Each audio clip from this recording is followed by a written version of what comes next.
6 के स्टूडेंट्स, आज हम आपके लिए चैप्टर 11 लेके आए हैं। इस चैप्टर का नाम है एलजेब्रा। एलजेब्रा क्या होता है? It is the branch of mathematics that deals with the study of maths using letters और literals to write rules and formulas. बच्चों, मैथ्स की ये वो ब्रांच है जिसमें हम लेटर्स का यूज करते हैं। अब देखिए, अभी तक हम अर्थमेटिक यूज कर रहे थे जिसमें हम नंबर्स का यूज करते हैं। Only numbers are used in mathematics. और ज्योमेट्री भी हमने पढ़ा था जिसमें हम खाली शेप्स को की स्टडी करते हैं, जैसे ट्राइंगल हुआ, एंगल हुआ, क्वाड्रिलेटरल्स, स्क्वायर्स वगैरह वगैरह। लेकिन ये ब्रांच ऑफ मैथ्स कैसी है? जिसमें हम लेटर्स का यूज होता है, चाहे हम वो कैपिटल लेटर्स यूज करें जैसे ABC, या हम स्मॉल लेटर्स भी यूज कर सकते हैं। अब ये लेटर्स क्या होता है? मैथमेटिकली ये लेटर किसी भी नंबर को रिप्रेजेंट कर सकते हैं। ये आपको आगे अब हम और अच्छी तरीके से समझाते हैं।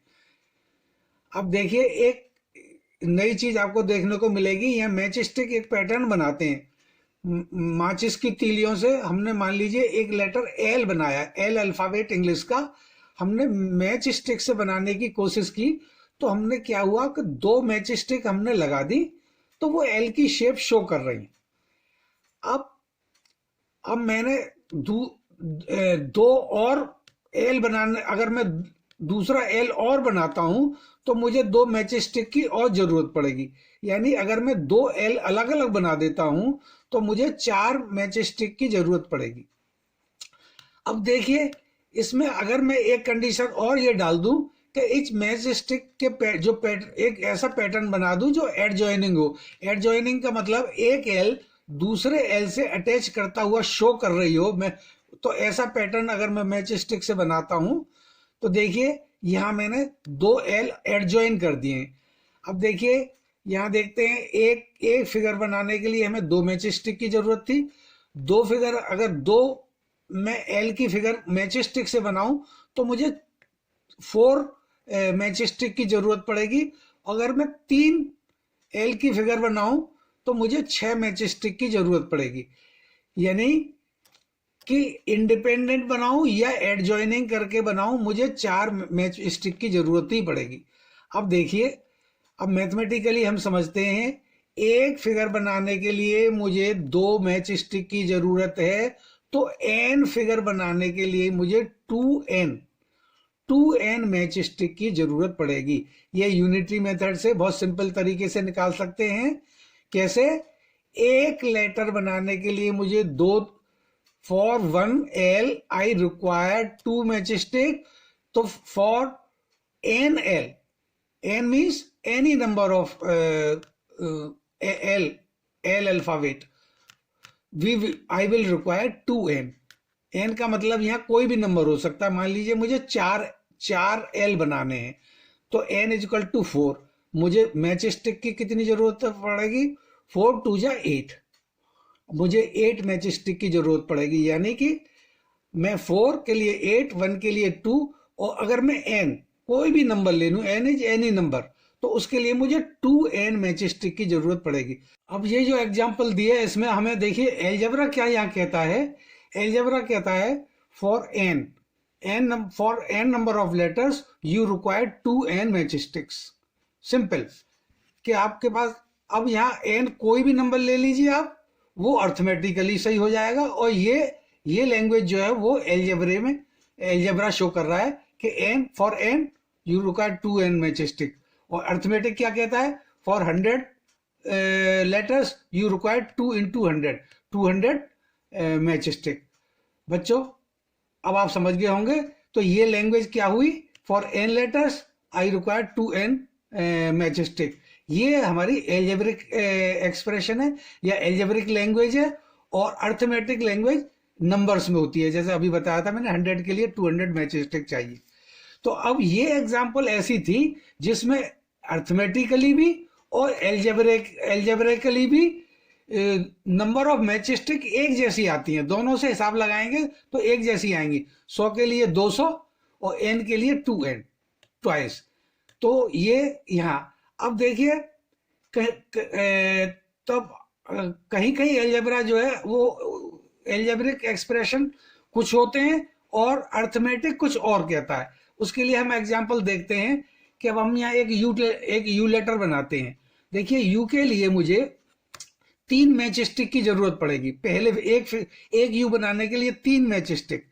अगर मैं इसे एल्जेब्रिकली बोलूं तो एन के लिए मुझे 3n मैच स्टिक चाहिए, यानी कि एक एन मीन्स 1 फिगर और 3n match stick, 3 into 1 3 match stick. यहाँ एल्जेब्रा भी सही बोल रहा है और अर्थमेटिक भी सही बोल रहा है। लेकिन अगर मैं 2 यू इंडिपेंडेंट बनाऊं तो ये मेरा जो अर्थमेटिक शो कर रहा है वो ही एल्जेब्रिक एक्सप्रेशन शो करेगा। लेकिन अगर मैं इन्हें एडजॉइन कर दूं, मैं इसमें कुछ और कर देता हूं, कुछ और चेंजेस कर देता हूं। मैंने क्या चेंज किया, मैंने 2 यू को मिला दिया और मिलाने पे मैंने देखा मेरे पास 5 मैच स्टिक में ही बन गया।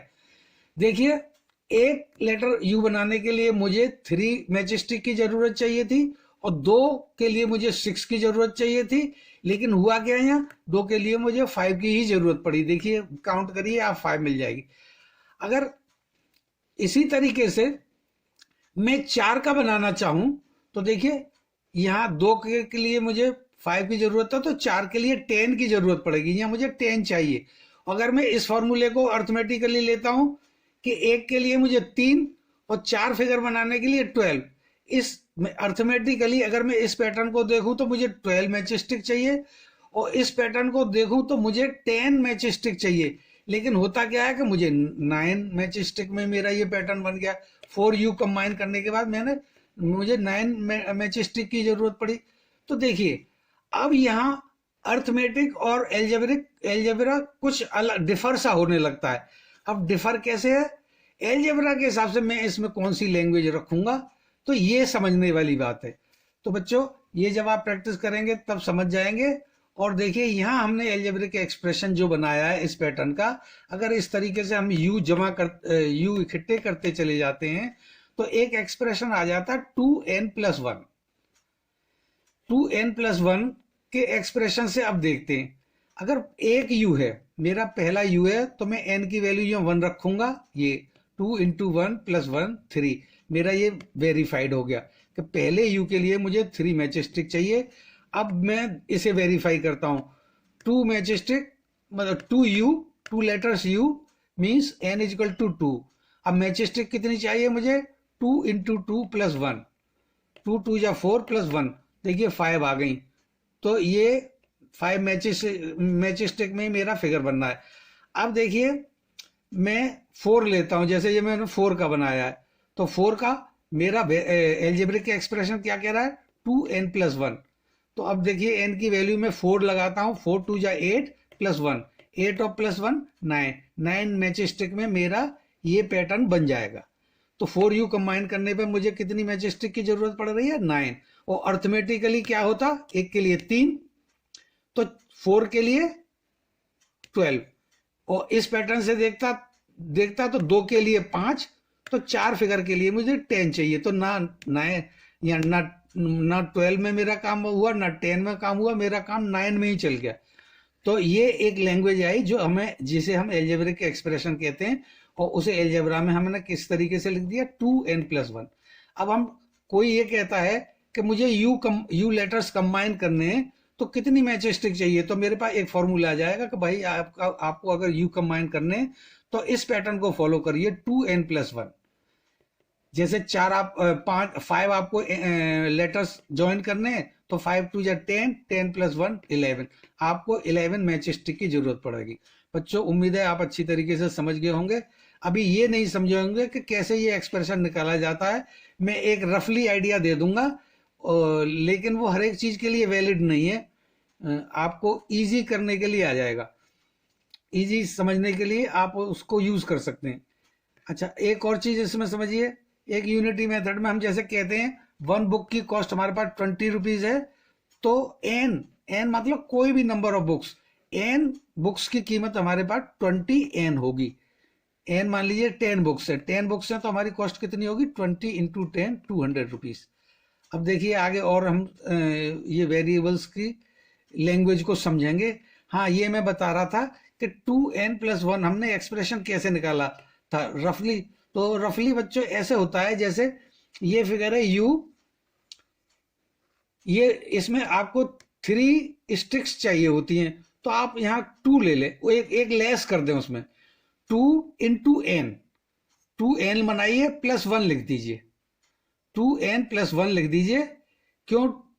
ये 3 स्टिक हमें चाहिए, तो हमने क्या किया, 3 की जगह 2n प्लस 1 का एक वेरिएबल बना के देखेंगे, और ये पैटर्न भी आगे बना के देखेंगे। अगर ये मैच करता है तो ये एक्सप्रेशन आपके इस पैटर्न के लिए वैलिड होगा। उम्मीद है बच्चों आप समझ गए होंगे कैसे किया। 3 मैच स्टिक, तो आप उसे 2 और 2n लिख लीजिए, प्लस 1 कर दीजिए, बस आपका ये पैटर्न ये फॉलो करता चला जाएगा।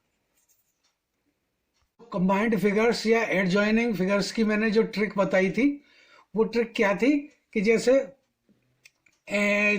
3 मैच स्टिक्स वाला कोई अल्फाबेट है और उसे एडजॉइनिंग करते हैं, तो आपको क्या करना है, 3 जैसे स्टिक्स हैं उसकी जगह आप 2 कर लीजिए, 2 उसके बाद n लगा दीजिए, प्लस 1 कर दीजिए, तो आपका जो पैटर्न आप बनाते जा रहे हैं एडजॉइनिंग, ये एल्जेब्रिक एक्सप्रेशन उसके लिए ट्रू हो जाएगा।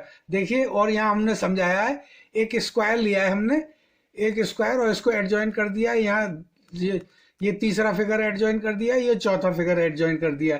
अब देखिए इसमें 4 स्टिक्स मैच स्टिक्स रिक्वायर है हमारी। अगर ये मैच स्टिक आप समझ लेते हैं तो 4 मैच स्टिक रिक्वायर है।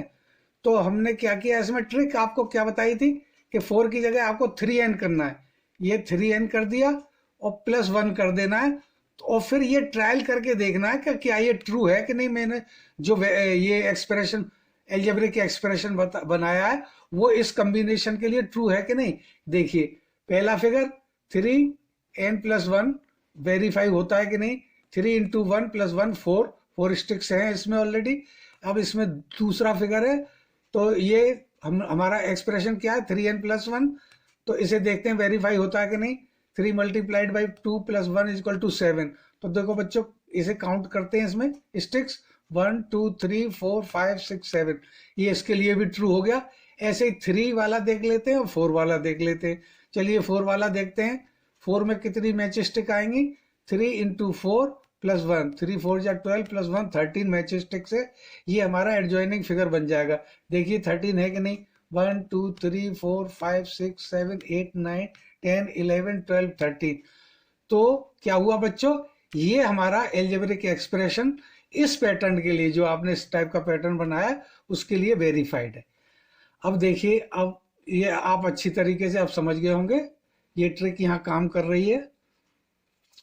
अब देखिए अल्फाबेट्स में, जैसे टी वाला अल्फाबेट है तो कितनी मैच स्टिक लगेंगी, 2n, और जेड अगर अल्फाबेट है हमारा तो हमें मैच स्टिक कितनी चाहिए, 3n, 1, ये क्रॉस 2 और ये तीसरी इधर, तो ये 3। इसी तरीके से ई में हमें कितनी चाहिए, 5 मैच स्टिक, तो ये इसका एक्सप्रेशन क्या होगा, 5n। अब देखिए, ये तो आप समझ गए होंगे। अब देखिए एल्जेब्रिक एक्सप्रेशन हमने क्या बताया था आपको, फॉर्मूलाज में, डेली लाइफ की कुछ प्रॉब्लम्स में ये यूज होते हैं।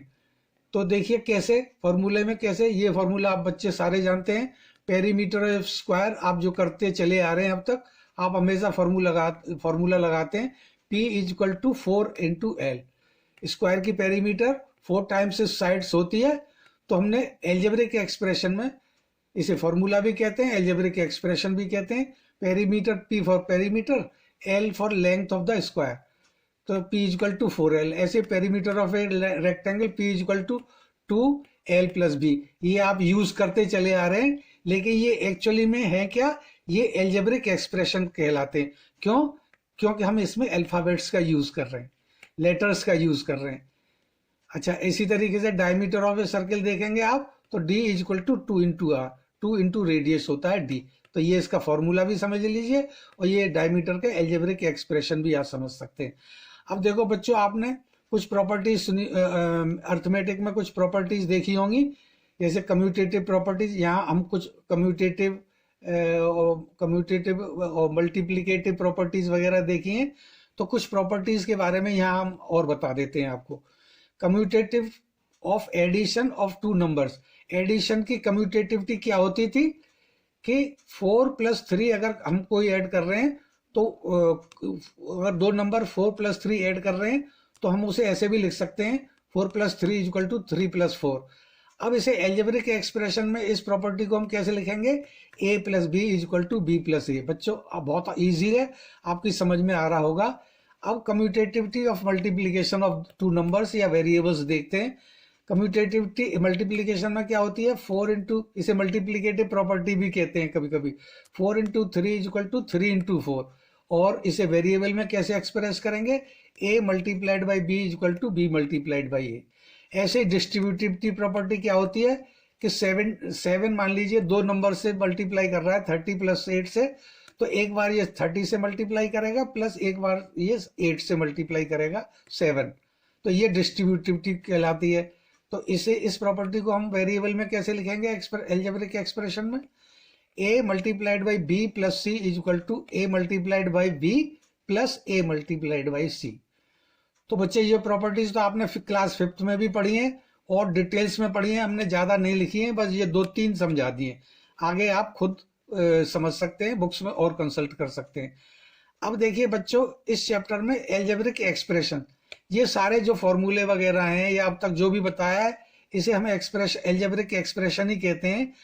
अगर कोई वर्ड्स में बोलता है, कोई प्रॉब्लम बोलता है आपके सामने, तो उसे कैसे लिखेंगे। तो एक प्रॉब्लम है 5 एडेड टू बाई, इसे आप एक्सप्रेस कैसे करेंगे, तो बाई 5 ऐड हो रहा है किसमें, बाई में, तो हम इसे लिखेंगे बाई + 5। ये एल्जेब्रिक एक्सप्रेशन हो गया। कब, जब आपने किसी ने आपसे पूछा है 5 एडेड टू बाई क्या होगा, तो आपने लिख दिया ये एक्सप्रेशन बाई + 5। इसी तरीके से 7 subtracted from l is l - 5, x divided by 3 is x/3, q multiplied by -5 is -5q, here it is minus, तो इससे कोई फर्क नहीं पड़ता, जो साइन है वो लगाना ही पड़ेगा 5q। अच्छा, first x multiplied by 3 then 2 added to the product. देखिए फर्स्ट क्या किया आपने, x को मल्टीप्लाई किया 3 से, तो ये हो गया 3x, then added to, then 2 added to product, तो इस प्रोडक्ट में ये प्रोडक्ट हो गया 3x, इसमें 2 ऐड कर दिया तो ये एक्सप्रेशन हो गया 3x + 2। इसी तरीके से अब आप देखते हैं ये एक और जरा सी टिपिकल एक्सप्रेशन है। ये कैसा है, Raju's father age is 2 years more than 3 times Raju's age. बच्चों राजू की एज को हम कंसीडर कर लेंगे x, तो राजू की 3 times एज कितनी हो गई 3x, और फादर की एज 2 years मोर है, तो ये एक्सप्रेशन हो जाएगा 3x + 2 years। हमें यहाँ यूनिट जरूर लिखनी पड़ेगी, ये यहाँ पे हमने यूनिट लिख दिया ईयर्स। इसी तरीके से price of wheat kg is ₹5 less than price of rice पर kg। प्राइस ऑफ राइस पर kg कोई है, हमें पता नहीं कितनी है, तो वो हमने कंसीडर कर ली x या p, यहाँ पे p कंसीडर किए, और प्राइस ऑफ व्हीट कितनी है ₹5 लेस, तो ये एक्सप्रेशन सिंपली क्या बनेगा, p जो रेट राइस का है माइनस व्हीट, p - 5 रुपीज जरूर लिखना पड़ेगा। तो बच्चों ये समझ में आ रहा होगा। अब इस टाइप की अब एक और एक्सप्रेशन दे दिया है प्रॉब्लम की फॉर्म में। वो एक्सप्रेशन है the length of a rectangular hall is 4 meters less than 3 times the breadth of the hall. What is the length if breadth is taken as b meters। तो simple है बच्चों, 3 times breath करनी है तो 3b हो गई, और 3 times breath करने के बाद हॉल जो है 4 मीटर लेस है, तो 3b - 4 मीटर, 3b - 4 लिख दिया, तो ये एल्जेब्रिक एक्सप्रेशन बन गया, और इसकी यूनिट मीटर्स में लिखनी पड़ेगी। बच्चों उम्मीद है ये वीडियो आपकी समझ में आ गया होगा। Thanks for watching this video.